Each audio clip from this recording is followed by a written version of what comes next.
Hey guys, so I thought I'd pop on here and talk to you a little bit about the T.S. Eliot poem, The Love Song of J. Alfred Prufrock. So we're going to focus on, for the purposes of this class, the concept of the tone of the work, the idea of time, the idea of knowing, and the idea of things being worth it. There are plenty of analyses that you can find online for this poem by people that are going to go in a lot more detail than I am in this video. I'm focusing on kind of the things that I want you to pull out of it, because this is a very large and a very complicated poem, and it's hard to kind of encapsulate everything in the short amount of time that we have to do that. So if you're interested, if you're still a little bit confused about what's going on, I really do encourage you to do some research on your own about this poem. And I really want to encourage you to go beyond your common like Spark Notes, Cliff Notes kind of thing, and into watching some of the videos of other professors, instructors talking about this poem, and maybe some more in-depth kind of analysis of it than your basic just summary. Those are all options. If you have questions, if you want some links to some resources, definitely email me and I can give you that. So I'm going to read a couple of sections of the poem for you that relate to what we're talking about. And I'm going to start with the first stanza, not the section from Dante's Inferno, but the first stanza of the poem. So it says, "Let us go then, you and I, when the evening is spread out against the sky. When the evening is spread out against the sky, like a patient etherized upon a table. Let us go through certain half-deserted streets, the muttering retreats of restless nights in one-night cheap hotels and sawdust restaurants with oyster shells, streets that follow like a tedious argument of insidious intent." So it begins with, let us go, then you and I. So we have our speaker and whoever is walking with our speaker. And it's important to remember when you're talking about literature, even in poems, that you still have a speaker that is not necessarily the author or the writer. So I'm going to refer to this as our speaker, not as T.S. Eliot. So it's our speaker and someone, and they're going on a walk. They're going on a walk at dusk, but it says, when the evening is spread out against the sky like a patient etherized upon a table. So ether is the referring to the medication that, or the substance that is used to put someone to sleep before a surgery. So it's saying that the evening is a patient on a surgery table getting ready to be cut open. Not exactly a pleasant picture, right?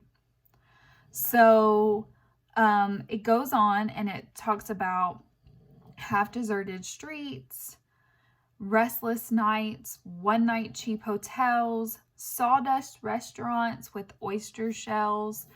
So like sawdust restaurants, imagine being in a restaurant, it's probably like a hole in the wall, a dive, like we would call it today. Imagine being in a restaurant where there's sawdust all over the place, or oyster shells. I think about like sagebrush in the early 2000s when you could like crack your peanuts and throw them on the floor. I think that was sagebrush. It's not exactly the most sanitary or the most pleasant place to be enjoying some food. So again, not really a pleasant picture. It describes the roads, so streets that follow like a tedious argument of insidious intent. So insidious meaning negative, meaning not forthright, so kind of sneaky. So if it's following like a tedious argument, that it's winding, doesn't really have a point, maybe there's sharp curves, and then to have a negative intent or to have a sneaky intent. So you're like trying to argue with somebody to prove a point that isn't that great or isn't that awesome. So we're starting off, not a pretty picture. Two people on a journey. A lot of the imagery here, a lot of the visuals here aren't that great. So we're going to move on to line 23. I'm going to take a sip of water. And this is on page 831.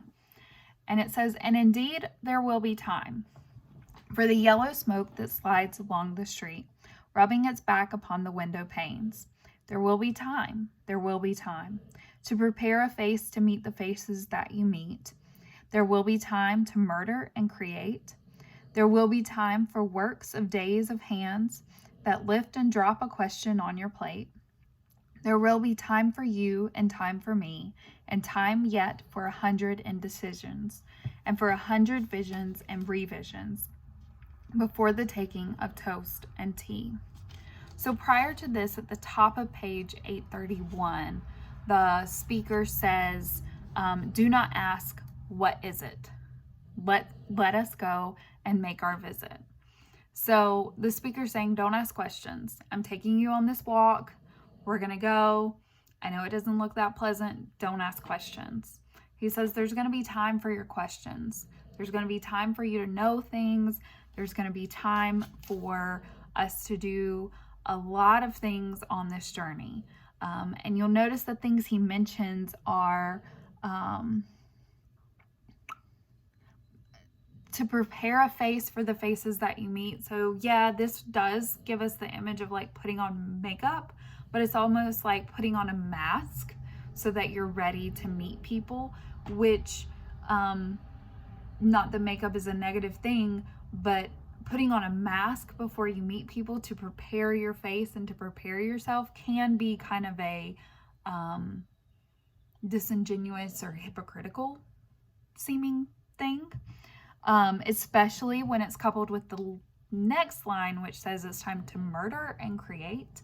So definitely murder has some negative feeling behind it. Time for all the works and days of hands. So this is a reference to another literary work.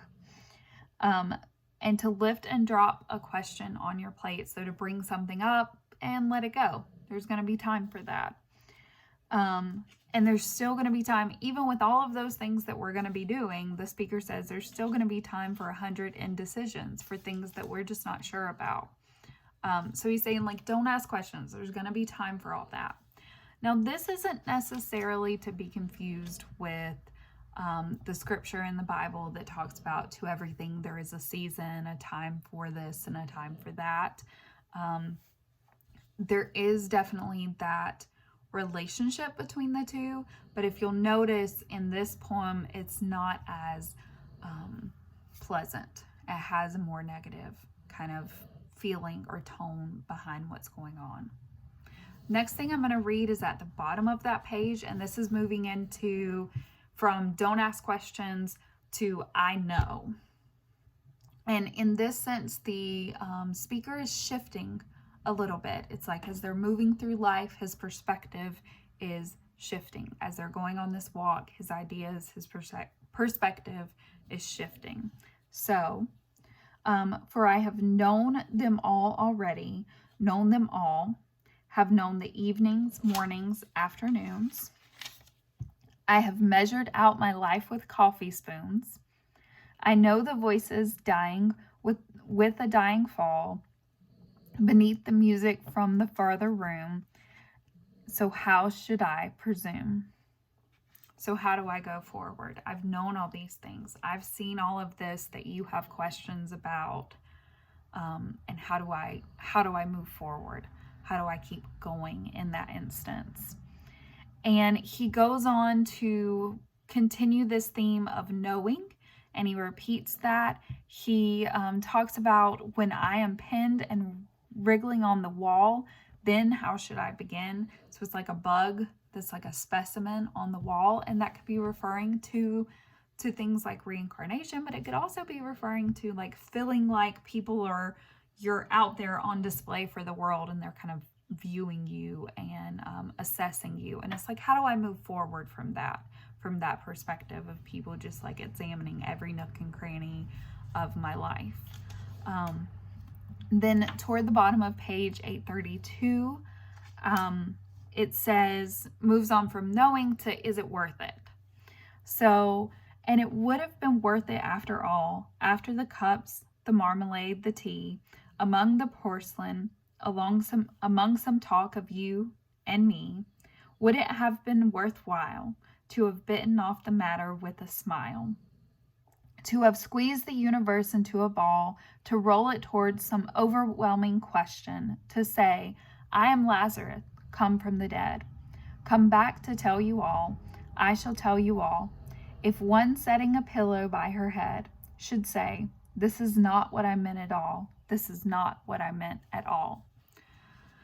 So he's saying a lot of things here. So one, you'll notice that there's a constant like kind of referral to like tea or to eating or to like meal time. And I think that a lot of that is referral to kind of common things in someone's life. So often our meals or our meals are moments where we get together, and those become like indicators of the passage of time. And while it's not so much the hours, but it's kind of like what we're doing in the day and our day-to-day lives and our day-to-day patterns. So he's kind of sprinkling those common habits in with everything else that's happening that is so like odd. He is here, and you'll tell from the footnote, he is referring to the biblical Lazarus that we know, risen from the dead. And he's just talking about, is this worth it?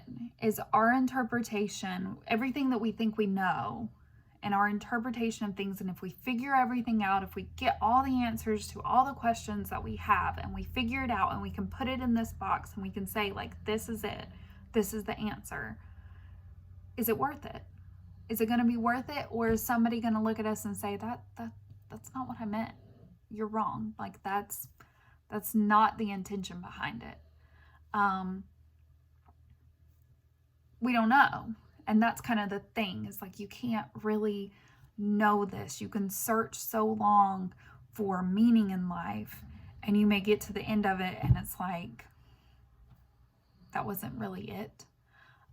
It's not really it's not an optimistic view of life. You know, we want to say that we're walking toward this light, we're walking toward this knowledge. That's not the message that we're getting here. So I'm going to skip over what I was going to read and just kind of go to the bottom. And he switches in, and this is very interesting to me. And there are people that have analyzed this, and you can get some different interpretations. This is the section that's always been kind of odd for me as a reader. So it's around line 122, and he's talking about, you know, if I get old, what am I going to do? Shall I part my hair behind? Shall I dare to eat a peach? I shall wear white flannel trousers and walk upon the beach. I have heard the mermaids singing each to each. I do not think that they will sing to me. I have seen them riding seaward on the waves, combing the white hair of the waves blown back. When the wind blows, the water white and black, we have lingered in the chambers of the sea, by sea-girls breathed and seaweed red and brown, till human voices wake us and we drown. So, not really an optimistic ending, right? This reminds me of, so there's so many references to older text in this. We don't have a footnote here. Personally, this reminds me of the Odyssey and the sirens. You know, when you talk about mermaids, often there's talk of like sirens luring people into the sea to their death. It's interesting that that's coupled with this is titled the love song. So this is it's two people on a journey. It's titled the love song, so it's almost like a love letter to someone.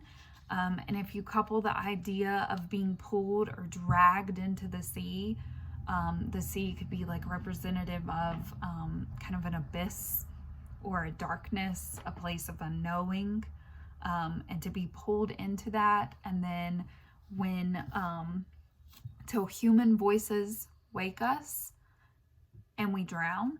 So in this point, the speaker is among the sea creatures, maybe a mermaid, not a human.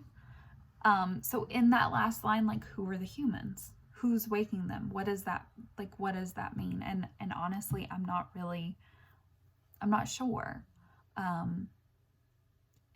And sometimes when the writer's writing it, they're not sure of what exactly they mean, or sometimes that meaning shifts.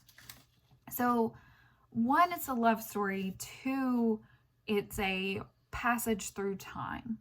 It's a journey, it's a walk, it's a passage through time, a passage through life. And the voice changes, the speaker changes, the ideas change throughout it, but doesn't that happen in life? Our ideas change, the way we say things or the way we present ourselves changes over time. So those are all kind of purposeful pieces of it to show change in the passage of time. It's a very interesting poem. Again, you're more than welcome to look up other people's analysis of this poem, kind of dig a little bit deeper and figure out more. You're also welcome to just enjoy it for what it is and take in your own understanding and your own interpretation of it. As I've told you before, as long as you're able to back it up with evidence from the text that is valid, your opinion is valid. That's what literature is. That's part of it, being able to put yourself in somebody else's shoes and understand the world through their perspective. And as long as you can back that up, this isn't math class. There isn't one right answer to things, because that's the way life is. Sometimes there just isn't one right answer. So I hope that was helpful. If you have additional questions or you need help completing any work, always reach out. I am, as you can tell, working from home right now.